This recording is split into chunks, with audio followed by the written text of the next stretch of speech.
What's the purpose of anxiety? I flipped right back to it. Okay. What do you think anxiety is good for? Why do we have the capacity to become anxious? You're in the ballpark if you identified something about providing an alert to potential danger.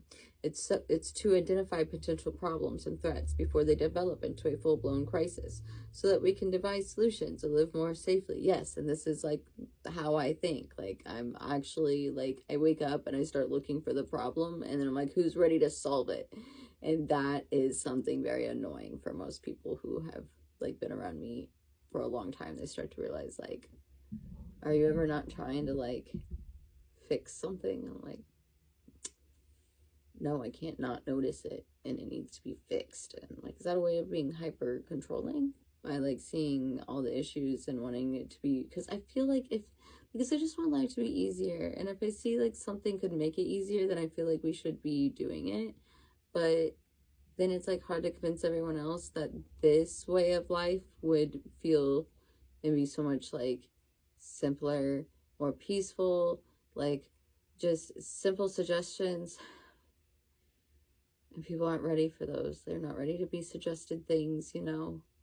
It's like that one time my papa tried to like autocorrect me how to make a smoothie when I've been feeding myself smoothies for quite a while now. And he tried to like tell me how to make a smoothie and was like upset with me because I didn't take his suggestion. And I was like, yes, it can be done that way, but also it can be done this way, and that's how I'm gonna do it.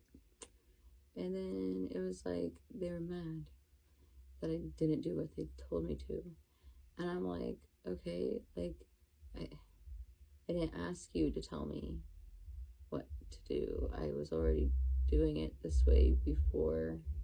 I didn't even need the suggestion. Like I was completing the smoothie just fine without it. And it's like he thought it would be like, this is the better way, instead of there's just two ways for it to be done.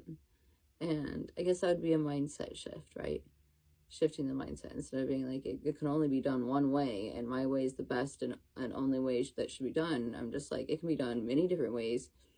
And I guess it's just like whichever way is the best is depending on who is experiencing it being done that way and who they are as a person. Like, it's just all, it's an opinion. It's just, you know, it works this way for someone and then someone else prefers it to be done this way. And it's like, does it have to be like an argument?